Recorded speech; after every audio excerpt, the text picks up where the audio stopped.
Alright everybody, thought we would do a video here of growing some oyster mushrooms and starting them from some plugs we got.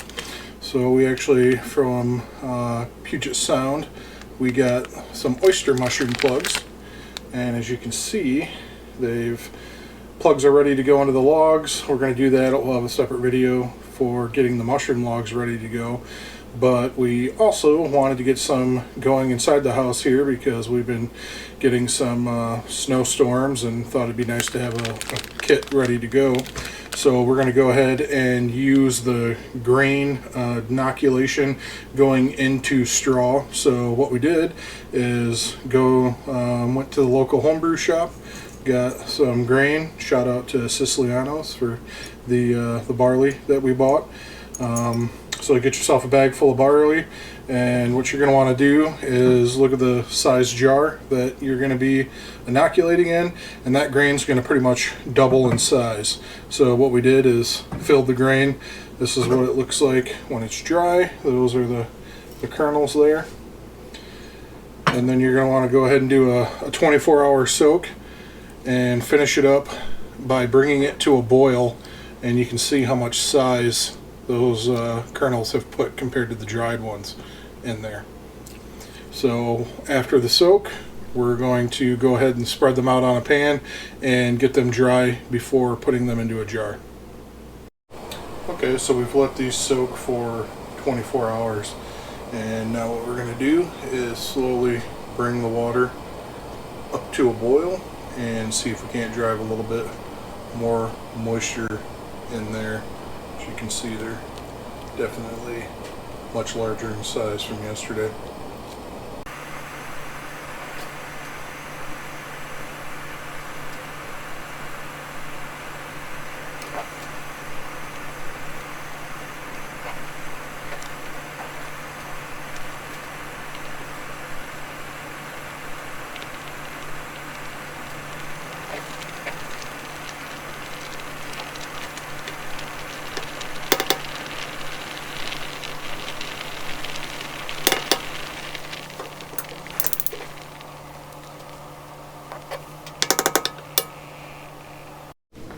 Alright, so after we got them boiled, we're going to go ahead, we drained all the water off, we put it into a colander and got as much off as we can. Now we're looking to just get a little bit more of that excess moisture out. We want the grain to be fully hydrated, but what you don't want is in the jar for there to be liquid at the bottom. So right now we're just kind of spreading it out, and what we're going to do is you save your coffee filter from the morning, and we're going to go ahead and sprinkle some of that coffee in here, and this is going to provide some nutrients. Don't need too much, just enough in there to provide. That should be about enough, and we'll put more in when we inoculate the straw later. So we're going to go ahead, mix that up, kind of let that excess moisture dry off, and then we'll move on to the next step. So the next step in the process here is we went ahead, we filled the jars up. I have two prepared. What you want to do is take and drill a hole in the top part of the lid, and you're going to take and pull a cotton ball through there so that this will allow air through, but will keep any contaminants out. Pull that through, place that on top.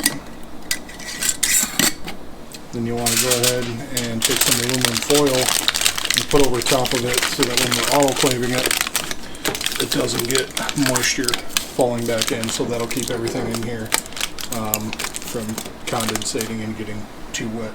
So then we're going to go ahead, put them in the pressure cooker, take them up to 15 psi. Once it's at 15 psi, we'll go ahead and hold it there for 90 minutes to fully sterilize everything in the jars.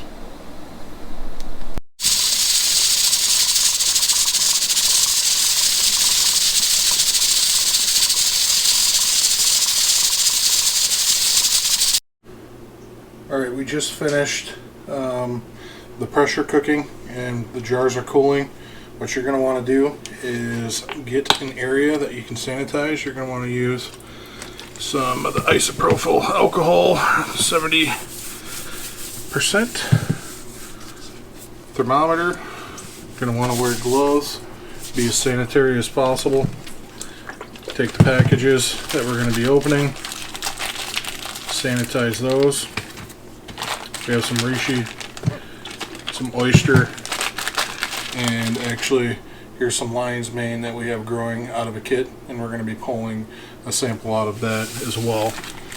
So completely ISO down the whole workbench area, the gloves, the packages, get everything prepped, and then we'll get the jars ready to go. Alright, so we have the jars. We checked the temperature. Right now we're at 85 degrees. So we're going to go ahead and inoculate. And went through, did alcohol all over the gloves, alcohol all over the containers. You cannot be too sterile with this. So we'll go ahead, we'll start with the reishi. Get the lid ready to go. What we're looking to do is get about 5 plugs in there.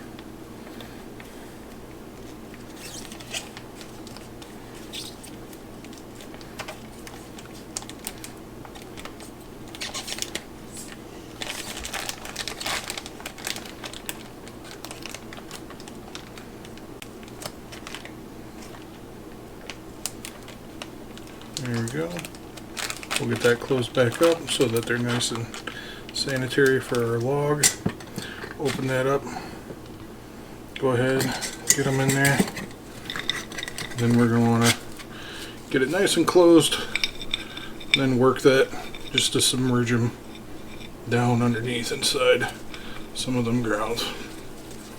And kind of turn it to, there we go. Get them submerged in there.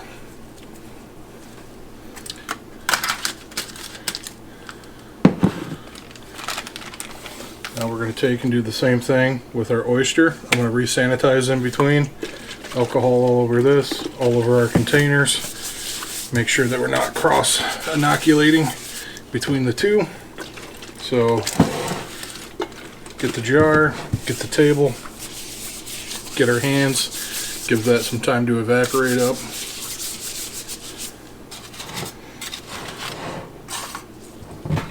Same thing.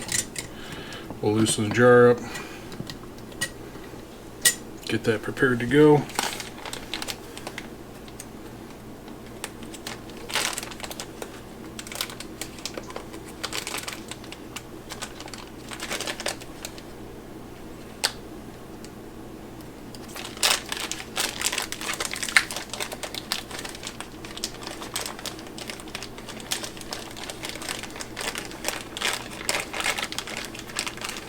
We're going to grab a similar amount. Make sure we get ones that are looking good and inoculated. Again, get that closed as soon as we don't need any more. Open that up, get them in there, and immediately seal it. Try to be as sterile as you possibly can. The same thing with rotating the jar.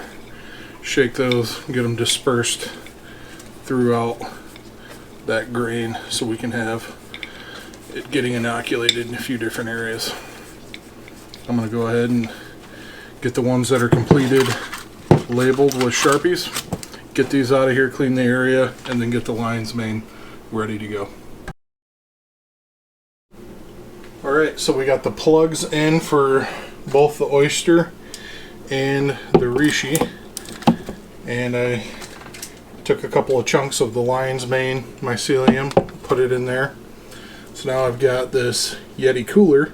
We're going to go ahead and take this water bottle, put it in there. This maintains temperature really well. So we've got the moisture content in there. We're going to maintain the temp. We're going to keep it closed up in here, and we'll see how that grain starts to inoculate. And that's it for the first part, and we'll come back with an update and show you guys how the jars are doing, and then we'll go from the jars into creating some of the grow kit bags from there.